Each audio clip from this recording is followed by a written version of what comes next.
up, broskies? So for today's video, I'm about to reviewing the considerably one of the best epic monster remakes called King Kong. Peter Jackson's 2005 remake of King Kong is a visually stunning and emotionally resonant film that tells the classic tale of Beauty and the Beast in a new and exciting way.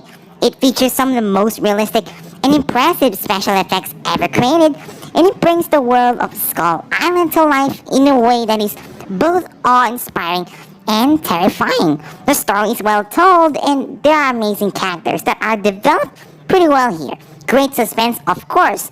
So, without further ado, let's jump in and rate this movie. Okay, so for 2005 remake of King Kong, I'm giving the action 4 stars. The action sequences are both exciting and suspenseful, and they feature some of the most realistic and impressive special effects ever put to film. They are well choreographed and edited, and they help to keep the film moving at a brisk pace.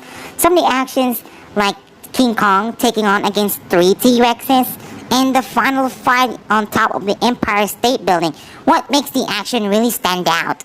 And not to mention the CGI that is pretty aged well than some of the epics that were released today. For the comedy, I'm giving it 3 stars. It's not the strongest point, but there are a few funny moments. Like there are some slapstick moments, and where Kong tried to make fun of Anne where they met first time, and then where they slide filled with romantic scenes.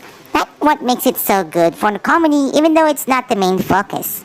For storytelling, I'm giving it 4.5 stars. The story is just the same, a classic tale of Beauty and the Beast back in the original 1933, but it does so in a new, creative way.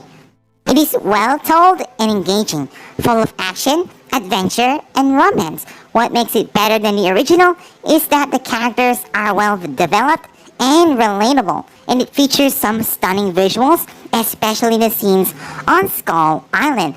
Overall, it is amazing, a classic tale that is both exciting and emotionally resonant. For suspense, I'm giving it 4 stars, full of moments that will keep you on the edge of your seat, just like the original.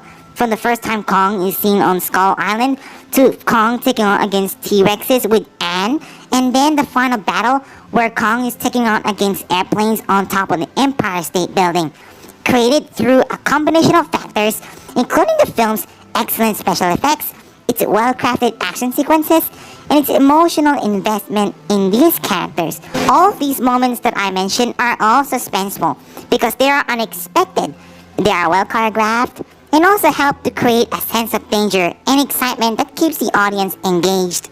And lastly, for pacing, I'm giving it 3.5 stars. It's a bit uneven, but it does so the characters are well developed. The film's first hour is largely concerned with setting up the characters in his story, and it does so at a leisurely pace. This can be a bit of a slog for some viewers, but it does allow the film to build a strong sense of atmosphere and suspense. Once the action gets underway, the film's pacing picks up considerably. The action sequences are well choreographed and exciting, and they help to keep the film moving at a brisk pace. Overall, the pacing is a bit uneven. The first hour can be a bit slow for some viewers, but the action sequences in the third and second act are well done, and the film's overall length is not really that excessive. For casual fans, I recommend watching this film, so I'm giving it A because if they want monsters that has great depth. For cinephiles, I'm giving it A, great classic remake despite its few negatives. And critically, I was shocked that critics truly loved this movie. I'm giving it S. Overall, 2005 remake of King Kong is a great film that is sure to entertain and impress audiences of all ages. And for those who love the original King Kong movie, it's a long film, but it never feels slow or even boring. This film is full of action, suspense, and romance, and it is sure to keep you entertained from beginning to end. If you're a fan of classic monster movies or simply good filmmaking, I highly recommend watching this film. The film could have done better if the pacing could be tightened up in a few places. The film's message about the danger of commercialism could be handled in a bit more subtlety and explore the relationship between Kong and Anne in more depth. Cons aside, Peter Jackson's vision understanding King Kong is a bit better and more understandable than any other remakes on King Kong. Heck, even Kong Skull Island on Legendary Monsterverse. Because as you can see, Peter Jackson, the director of the Lord of the Rings trilogy, is a big fan of King Kong, and what he does making this movie is what makes this epic remake one of the greatest classics in any monster movie history thus far. I'm giving it 9 out of 10. Peter Jackson make one of the best monster movies that definitely gets a Sonic Frozen fan guaranteed.